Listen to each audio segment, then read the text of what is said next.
Hi అండి, ఎలా ఉన్నారు? Welcome to Shivakumari kitchen.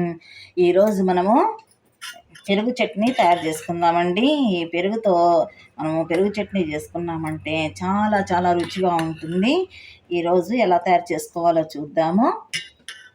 చూడండి, నేను చక్కగా పెరుగు తీసుకున్నాను. మనకి పెరుగు చక్కగా గడ్డలు గడ్డలుగా ఉంటుంది కదా.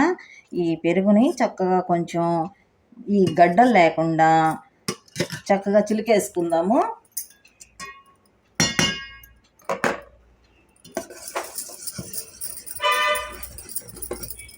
సాఫ్ట్గా ఉండాలండి. ఇట్లా మనకి గడ్డలు లేకుండా చక్కగా కలుసుకోవాలి మొత్తం మెత్తగా. చూడండి, మనం చక్కగా దీన్ని పెరుగుని మనము చక్కగా గడ్డలు లేకుండా చేసుకున్నాం కదా. ఇప్పుడు కొంచెం వాటర్ వేసుకుందాము. మరి ఇంత గట్టిగా ఉన్నా బాగుండదు. నేను కొంచెం ఒక అర గ్లాసు వాటర్ వేసాను.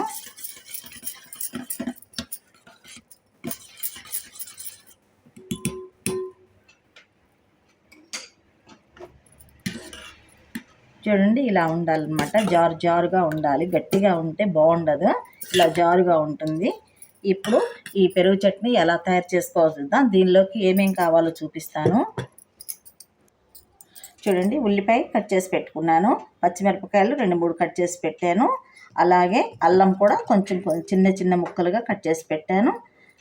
కొత్తిమీర, కరివేపాకు ఇవన్నీ సన్నగా తరిగి పెట్టానండి.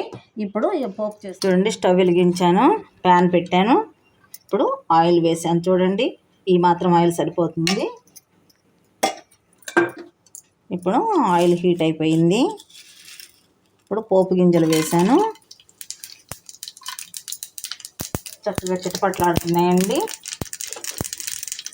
ఇప్పుడు ఎండుమిరపకాయలు కూడా వేసాను.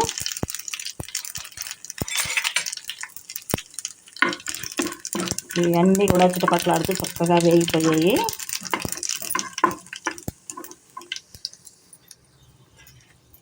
అల్లం ముక్కలు వేస్తున్నాను.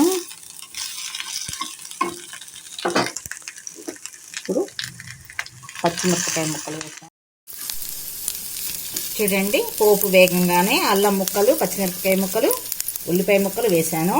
ఇప్పుడు మనం తరిగి పెట్టుకున్న కరివేపాకు, కొత్తిమీర వేసేసాను. ఇప్పుడు ఇదంతా కూడా చక్కగా కలుపుకోవాలి. ఇదంతా కలిసిపోయింది కదా.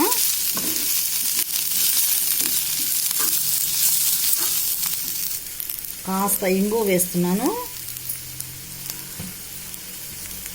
కాస్త పసుపు వేసాను. ఇది కూడా చక్కగా అంతా కలిసేలాగా అటు ఇటు తిప్పుకొని చక్కగా ఫ్రై చేసుకోవాలి. ఇప్పుడు కాస్త సాల్ట్ వేసుకోవాలి. మనం తీసుకున్న పెరుగుకి ఎంత అయితే పడుతుందో అంత సాల్ట్ వేసుకోవాలండి.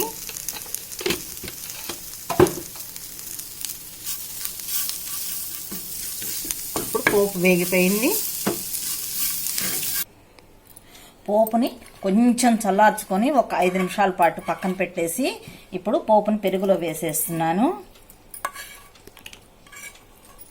చక్కగా ఈ పోపు చక్కగా పెరుగులో కలిసేలాగా చక్కగా అటు ఇటు తిప్పుకుందాము.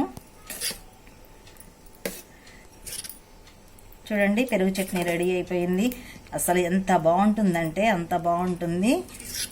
ఇలా చేసుకుని ఇంట్లో అందరికీ వడ్డించామంటే ఇంకా ఇంకా కావాలనిపించేలాగా ఉంటుంది. చాలా చాలా బాగుంటుందండి. మీకు నచ్చినట్లయితే లైక్ చేయండి, షేర్ చేయండి. మరిన్ని మంచి రెసిపీల కోసం సబ్స్క్రైబ్ చేసుకోండి. Thank you.